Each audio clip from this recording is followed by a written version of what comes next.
ரொம்பவே பிரபலமான சீரியல் ஆக்ட்ரஸ்க்கு 13 வருஷத்துக்கு அப்புறமா இப்போ ஒரு அழகான குழந்தை பிறந்திருக்கு. அந்த ஒரு ஹாப்பியான நியூஸை தாங்க ஷேர் பண்ணியிருக்காங்க. யாருன்னு பார்த்துடலாம். சன் டிவியில் ரொம்பவே சூப்பராக போயிட்டு இருந்த நாயகி சீரியலில் ஆக்ட்ரஸாக நடித்தவங்க தான் நம்ம வித்யா பிரதீப். இவங்க பல படங்கள்லையுமே நடிச்சிருக்காங்க அப்படிங்கிறதுலாம் நமக்கு தெரியும். இருந்தாலுமே நாயகி மூலமாக ரொம்ப பிரபலமானாங்க. இவங்க ஒரு சயின்டிஸ்டாகவும் இருக்காங்க. அண்ட் இவங்க பார்த்தீங்கன்னா மைக்கேல் அப்படிங்கிறவங்கள காதலிச்சு கல்யாணம் பண்ணிட்டாங்க. அதுவுமே சமீபத்தில் தான் அனௌன்ஸ் பண்ணியிருந்தாங்க 13th year anniversary அப்படின்னு. ஸோ அதெல்லாம் பார்க்கும்போது ரொம்ப ஷாக்கிங்காக இருந்தவோ இவங்களுக்கு கல்யாணமே ஆயிடுச்சா அப்படின்னு. மைக்கேல் பார்த்தீங்கன்னா ஒரு ஃபோட்டோகிராஃபராகவும் இருக்காரு, ஆக்டராகவும் இருக்காரு.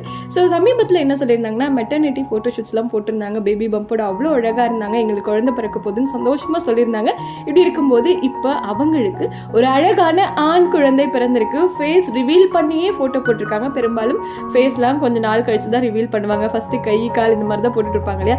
பட் நம்ம வித்யா பிரதீப் குழந்தையோட ஃபோட்டோவே போட்டிருக்காங்க. குழந்தை செம்ம கியூட்டாக இருக்குது, அவ்வளோ அழகாக இருக்குது பார்க்கறதுக்கே. உண்மையாக ரொம்ப ரொம்ப சந்தோஷமாக இருக்குது. வித்யா பிரதீப் அண்ட் மைக்கேல் அவங்க ரொம்ப சந்தோஷமாக இருக்கணும். அவங்க லைஃப்லாம் இந்த குட்டி குழந்தையோட அவங்க ஆசைப்பட்ட வாழ்க்கையை வாழணும் அப்படின்னு நம்ம சேனல் சார்பாக இப்போ நம்மளோட மனமார்ந்த வாழ்த்துக்களை அவங்களுக்கு தெரிவிச்சுக்கலாம்.